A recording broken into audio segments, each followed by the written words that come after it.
Shalom, Bapak Ibu yang dikasihi Tuhan, kita akan mendengarkan renungan harian pada hari ini, Senin 29 Juli.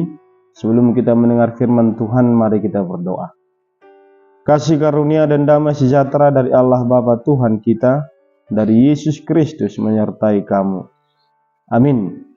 Firman Tuhan menjadi renungan bagi kita hari ini dari kitab Mazmur pasal 97 ayat 10. Demikian pembacaan firman Tuhan. Hai orang-orang yang mengasihi Tuhan, bencilah kejahatan. Dia yang memelihara nyawa orang-orang yang dikasihinya akan melepaskan mereka dari tangan orang-orang fasik. Di hatabatak didok, hamu ali akka namakka hulongi Jehovah, sai hagigiho kamu ma najat. Ibana do siramoti toddini akka na ni asianna, sai paluonna do nasida siat tangan ni parjahat. Demikian pembacaan firman Tuhan. Bapak Ibu yang dikasihi Tuhan, selama dunia ada, kejahatan pasti selalu ada. Dan demikian juga kebaikan. Dan Tuhan menginginkan hidup kita terpelihara di dalam kebaikan. Firman ini mengingatkan bagaimana orang-orang yang mengasihi Allah harus membenci kejahatan.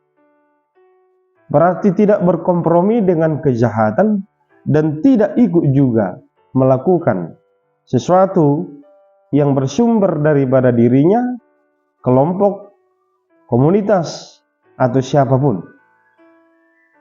Kejahatan sekarang ini terus berkembang, baik dalam penggunaan media sosial dan juga dari sikap sehari-hari.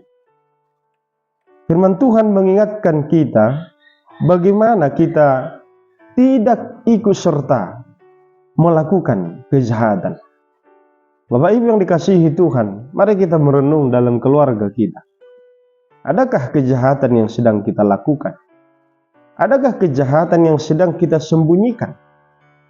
Karena kejahatan itu bisa ibaratkan seperti racun, seperti pembunuh yang merusak kehidupan kita dan orang lain. Tidak terlepas siapapun orangnya, baik para umat, hamba Tuhan, kalau memang ada peluang yang diberikan kepada iblis, maka dia bisa masuk sebagai pelaku kejahatan. Sungguh indah firman ini, bagaimana kita kuat untuk membenci kejahatan. Dan kita juga mampu mengingatkan atau menegur orang yang melakukan kejahatan. Upah kejahatan itu bisa membawa kepada diri manusia, katakanlah penderitaan atau kesengsaraan, bahkan kepada kematian. Tuhan mengatakan bahwa kejahatan itu adalah musuh terbesar bagi Allah. Jangan sempat dikatakan dia orang percaya, orang Kristen yang memuji Kristus, memuji Allah, dan memuji Roh Kudus.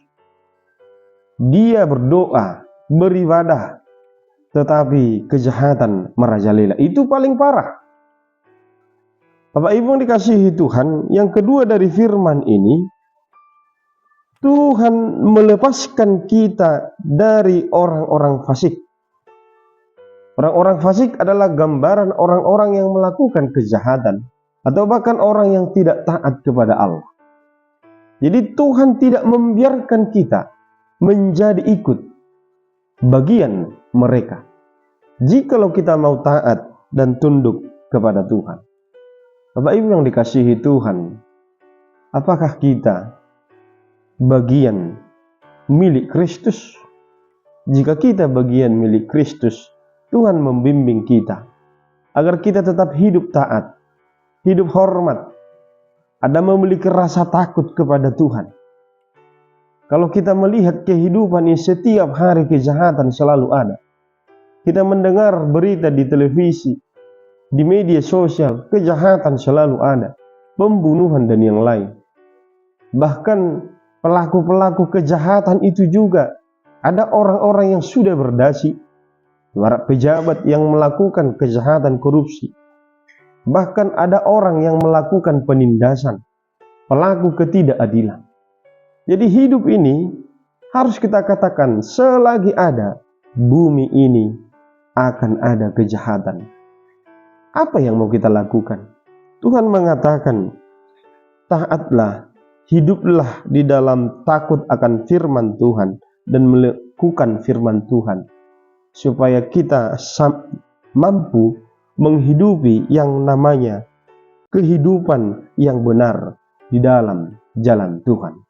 Semoga kita Bapak Ibu mampu menjauhkan diri dari hal-hal yang jahat yang mampu menjauhkan kita daripada kasih Tuhan. Orang yang melakukan kejahatan, dikatakan oleh firman ini, dia adalah orang-orang yang dibenci oleh Kristus. Amin, kita berdoa.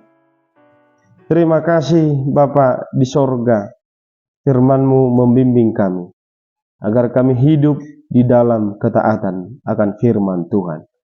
Engkau mengajarkan kami, supaya kami tidak menjadi pelaku kejahatan. Kami mampu memperbaiki, menegur orang-orang yang melakukan kejahatan. Karena kejahatan adalah musuh terbesar bagi Allah. Berkati sahabat pendengar channel YouTube ini, berkati hamba-Mu, supaya tetap di dalam keadaan sehat dan keluarga. Kami serahkan hidup kami dalam tangan Tuhan. Amin.